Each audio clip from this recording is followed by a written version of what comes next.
Olá, meu amado, minha amada, graça e paz. Amém. Bom dia, vida chegando. Uma palavra de fé, amor, esperança do coração de Deus para o seu, para o meu, para o nosso coração. Amém? Olha, eu quero louvar a Deus pela sua vida.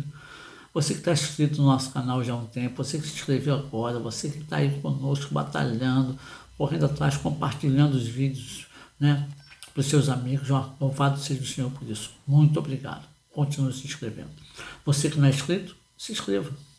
Continue nos ajudando aí, tá bom? Quero falar com você do canal Reino em Pauta, o canal do meu amado pastor Amarildo Leite Milk Pereira. Vou deixar na descrição do nosso vídeo aí o link do canal do Reino em Pauta. Dá uma passadinha lá. Você que é inscrito no canal do Bom Dia Vida, escuta os áudios do pastor, veja os vídeos, amém? Se inscreva no canal dele, ajuda a gente aí, amém? Um ajudando o outro. Eu quero começar a falar com você hoje sobre o seguinte tema: poderoso, sobrenatural e sublime. Poderoso, sobrenatural e sublime. Louvado seja. Eu quero ler Romanos capítulo 8, versículos 1 a 28. Deixa eu abrir o computador aqui e vou ler para você. Porque, para mim, tenho por certo que as aflições deste tempo presente não são para comparar com a glória que em nós há de ser revelada. Louvado seja o Senhor. Agora eu quero ler 1 Coríntios 2, 9, que diz assim: mas, como está escrito, as coisas que o olho não viu e o ouvido não ouviu e não subiram ao coração do homem são as que Deus preparou para os que o amam. Louvado seja o Senhor. Bendito seja a Deus. Eu quero começar hoje a trazer uma reflexão na sua mente, a fazer você pensar um pouco sobre o que matou Jesus. Você já pensou nisso?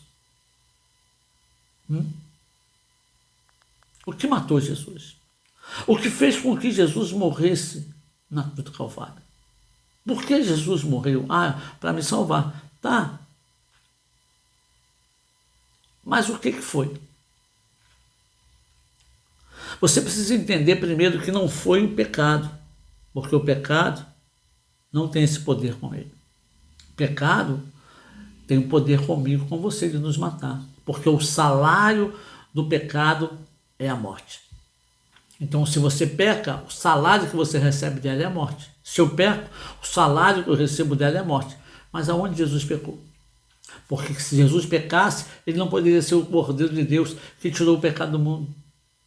Tem que ser sem mancha, sem mácula, sem erro, sem pecado. Tem que ser perfeito. Então não foi pecado. Também não foi Satanás. Ele também não tem esse poder. Por mais que ele quisesse, por mais que ele desejasse, o que ele poderia fazer e tentou foi tirar Jesus do propósito dele. É o que ele faz com você e comigo. Tira a gente do propósito de Deus, da direção de Deus. Nos joga para outro lado, para outro caminho, coloca em nosso coração outros desejos, outras vontades e nos afasta do propósito de Deus. Mas com Jesus, ele não conseguiu. Lembra de Pedro? Pedro tem aquela revelação tremenda e poderosa. Mas logo depois ele vai falar que o Senhor não ia se matar, que o Senhor não ia morrer, se matar não morrer. E Jesus fala: para trás de mim, Satanás, sai dele. O que Satanás queria ali? Tirar Jesus do foco. Porque Jesus tinha que morrer na cruz. Então Satanás também não tinha o poder de matá-lo. Não foram os judeus, não foram os religiosos, não foram os romanos, porque homem também não tem poder ou não tinha poder para matar Jesus. Então o que matou Jesus? O que matou Jesus? A Bíblia responde para nós. O que matou Jesus foi a sua escolha. Minha, sua, não, a escolha dele. João vai dizer para nós, capítulo 10, versículo 18. Ninguém tira a minha vida de mim, mas eu a dou por minha própria vontade.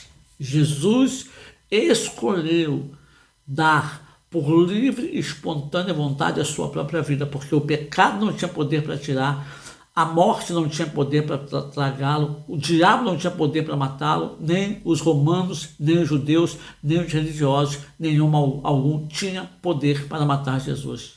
Então ele fala para nós em João capítulo 10, versículo 18, que ele deu a sua vida, ele entregou a sua vida por vontade própria, ele escolheu. Então nada tirou Jesus do seu lugar de origem, nada.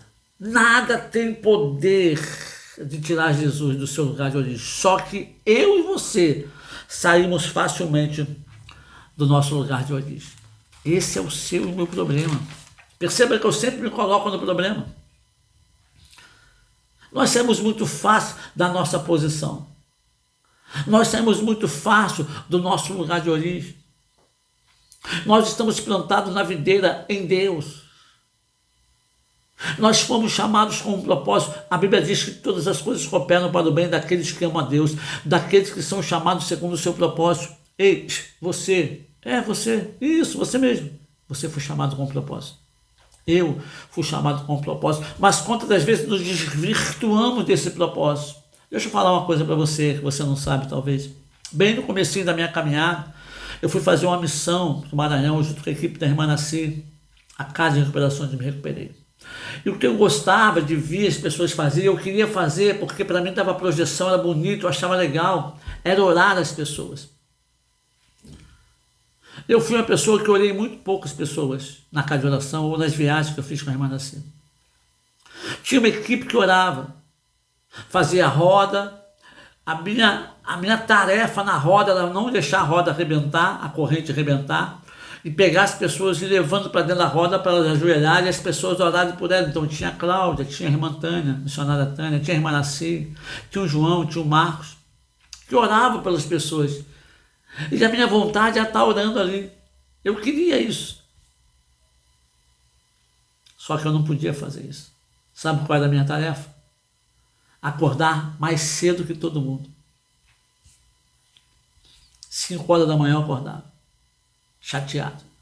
Ungia toda a casa, isso todo dia, do portão aos fundos, janela por janela, porta por porta, canto por canto, recanto por recanto. Orando o Salmo 91 e ungindo. Depois eu ia para a sala, recebia as pessoas que chegavam.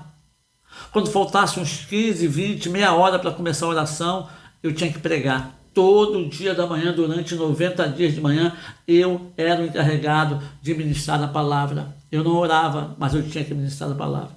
E eu sempre gostei de ministrar a palavra. Esse é o meu chamado principal, ministrar a palavra. Mas eu queria orar. Eu queria orar. Porque era isso, era eu sendo desvirtuado do caminho, desvirtuado do propósito. E eu pregava de manhã, as pessoas se enchiam de Deus e Deus vinha com a sua presença, era tremendo e maravilhosa. Cada manhã uma palavra nova, porque ela se renova a cada manhã. Só que eu e você saímos muito fácil do propósito de Deus para a nossa vida. Então eu quero falar sobre isso, sobre poderoso, sobrenatural e sublime. E eu quero começar a falar com você amanhã sobre tribulações presentes, que elas não podem arrancar você do seu propósito, embora você se deixe levar por elas. Mas eu quero falar com você amanhã, agora eu quero orar com você. Bendito Deus, Pai Santo, amado, eu louvo o seu nome, glorifico o Senhor e te exalto. Tu és Deus poderoso, é santo, é majestoso, é grandioso. Eu louvo o teu nome por isso, pelas maravilhas do Senhor, muito obrigado. Abençoe cada irmão que vai ouvir essa mensagem, aonde ela chegar, chegue a tua presença primeiro. Toca o Senhor no coração dela, toca o Senhor de forma poderosa e tremenda. Em nome de Jesus eu lhe peço. Amém. Amém, meu amado. Não esquece de compartilhar o vídeo, deixar o seu like. Seu comentário é muito importante para nós. Nem que seja um bom dia, tudo bem. Amém? Sugestões de tema para a gente poder estar ministrando, buscando entendimento no Espírito. Amém? O canal não é meu, é seu. Deus abençoe.